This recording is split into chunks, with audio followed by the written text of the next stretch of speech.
Good morning and welcome to the online meeting place of the Unitarian Universalist Church in Meadville. We exist to be a virtual haven for spiritual seekers. We commit to the unconditional acceptance and affirmation of every individual who is listening today. We covenant to nurture the heavy of heart and the world weary. I am delighted that you chose to spend time here this morning. This morning's chalice lighting comes from our Gray Hymn Book, number 592, and this is an excerpt from William Ellery Channing. I call that mind free, which jealously guards its intellectual rights and powers, which calls no one master, which does not content itself with a passive or hereditary faith, which opens itself to light whensoever it may come, which receives new truth as an angel from heaven. Unison affirmation of covenant and mission. Our covenant is to be a loving, joyful community that nurtures spiritual growth, promotes compassion, social responsibility, and service in an atmosphere of mutual trust. Our mission is to be a faith community devoted to love and respect, reason, and justice.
Cycles repeat themselves as history will tell. Cycles of death and war, all things we've seen before.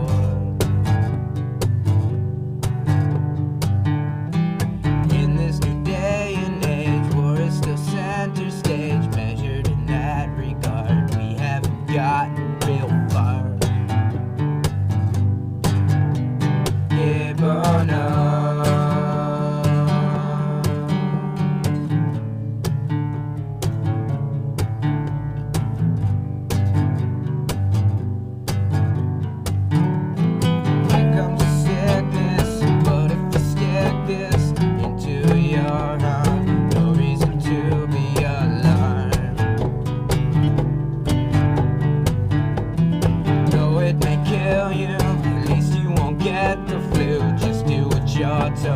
Become a plastic mold. Yeah, but no.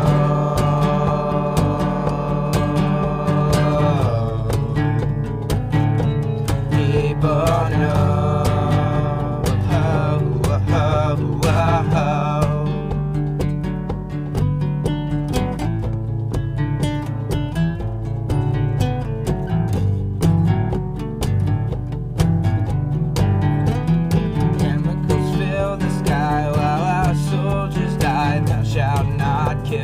Tell it to the men on the hill.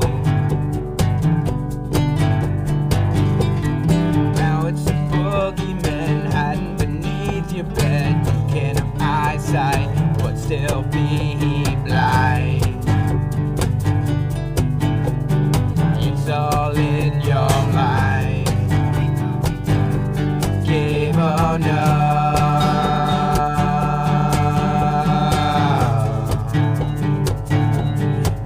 Oh no.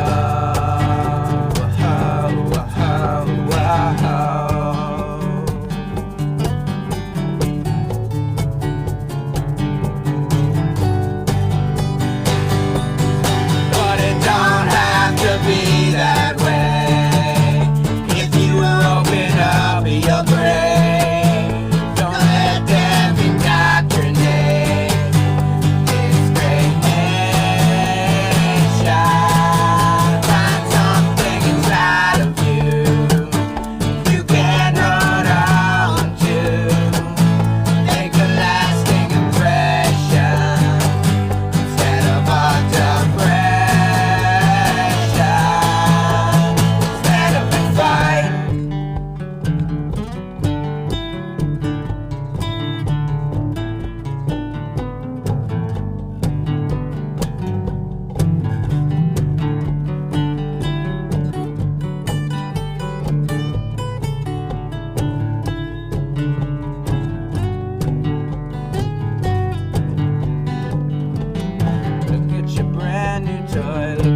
Perfect ploy to keep you occupied, stealing your will to fight.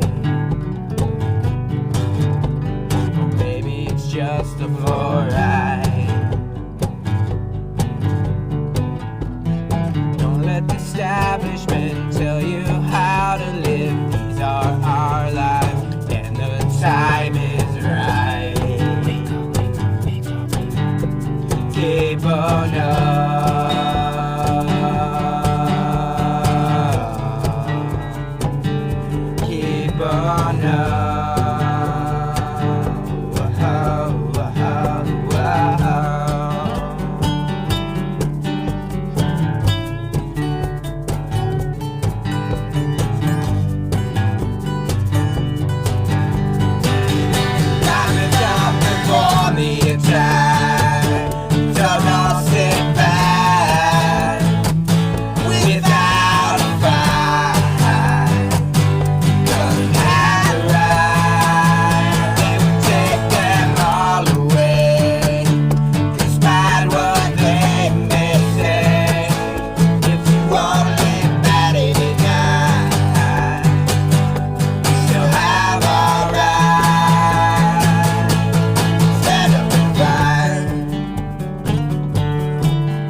On January 12th of this year, the Unitarian Universalist Association introduced its UU the Vote strategy for the 2020 national election cycle. This initiative outlines how our liberal faith can and should participate in this work by putting our nonpartisan values of love, justice, and the democratic process front and center in the public debate. By partnering with larger justice-oriented groups, we can increase our visibility and put our principles into action with more impact than if we tried to do it alone.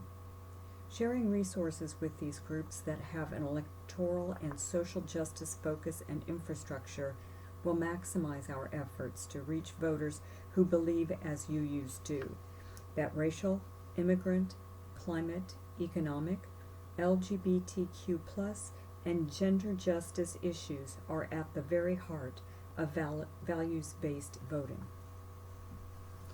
When the UU the Vote initiative was launched in January of this year, no one could have foreseen the possibility of a worldwide pandemic. It is impossible right now to do the traditional kinds of election work, going door to door, engaging in face-to-face values-based conversations, participating in voter registration events, hosting candidate forums, and so on. The UU the Vote team has worked hard to adjust their strategy in anticipation of a potentially lengthier shelter-in-place mandate. The rollout of the new strategy was broadcast online this past Tuesday, May 12th. I highly recommend you watch it. It can be found on YouTube and Facebook. A search for How We Thrive UUA will get you there. It is under an hour in length and well worth the time.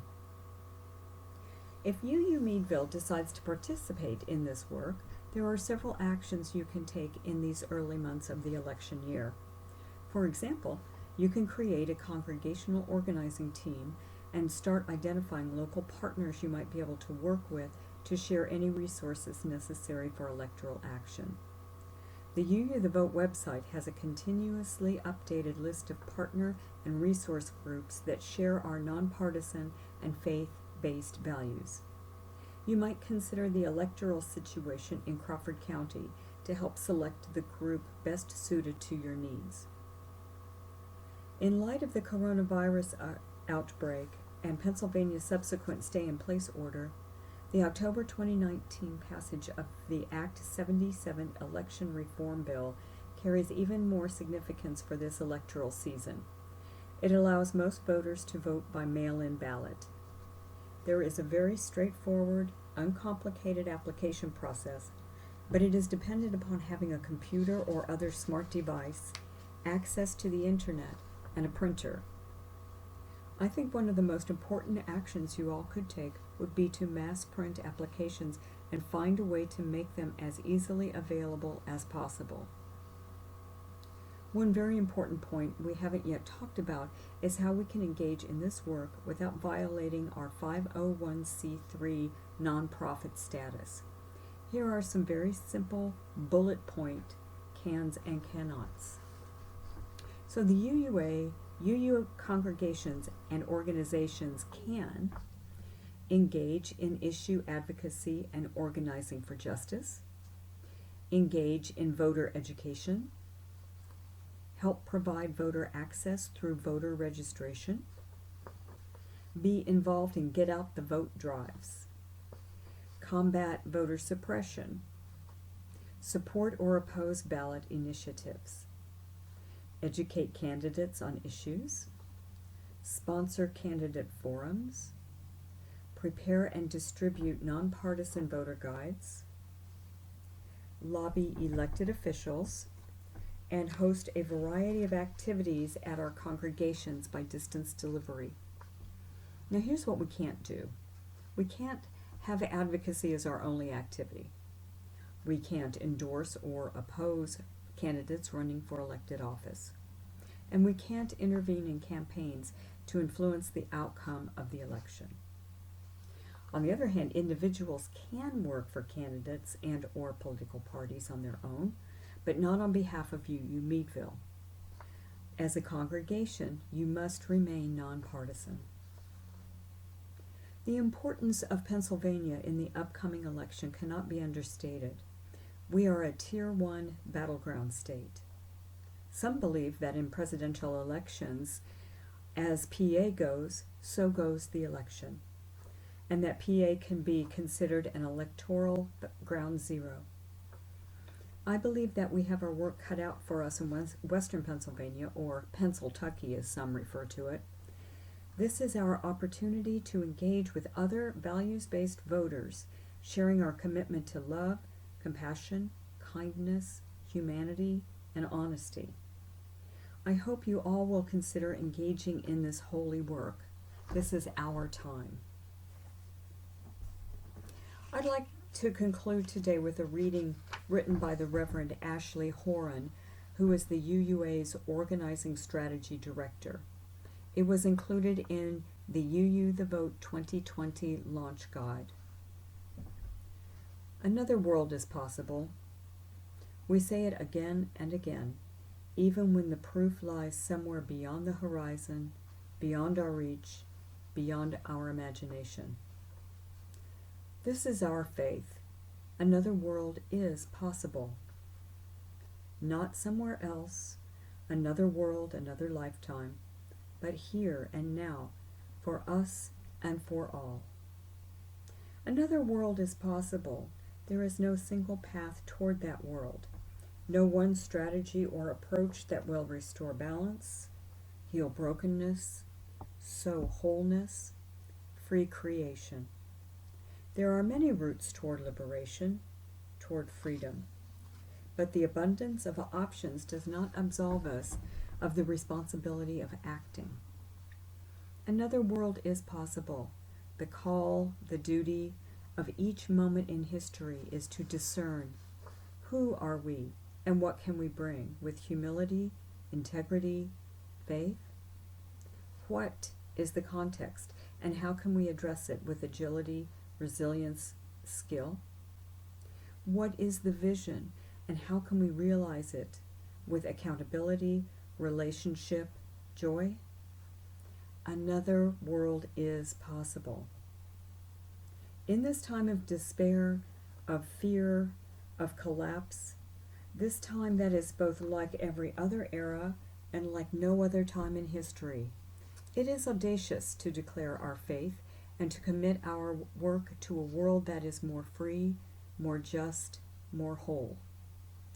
But we are an audacious people in good company with many kin, and we are ready to show up and work hard and stay humble and make friends and hold the vision, starting here, now, today, with us, and persevering, however long it takes, until that other word is not only possible, but another world is here. May it be so.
Let's extinguish our chalice today with the words of the Reverend Paul Razor. At a minimum, religious liberals need to be clearer and more intentional about the religious dimensions of our convictions. We can look at our complex tangle of motivations and try to discern how our religious commitments fit. We can say to ourselves, yes, my commitment to social justice is based at least partly on my religious convictions, and then try to express them in ways that address specific situations. When we speak publicly, we can be intentional about saying that there are religious reasons and that they matter.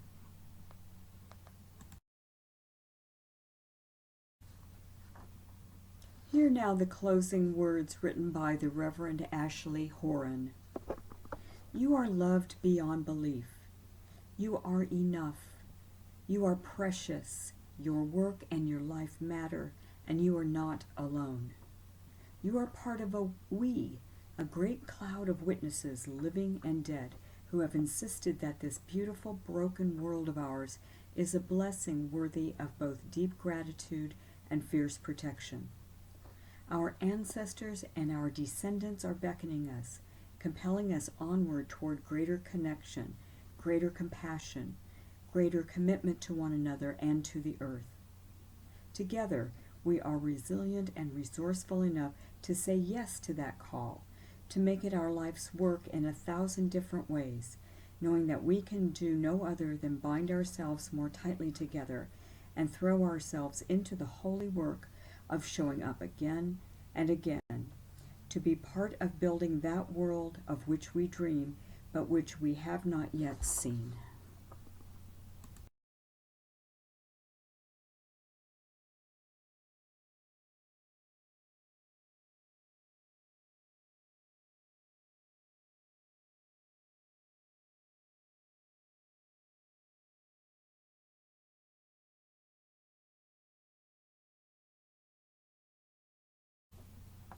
Blessed be and namaste.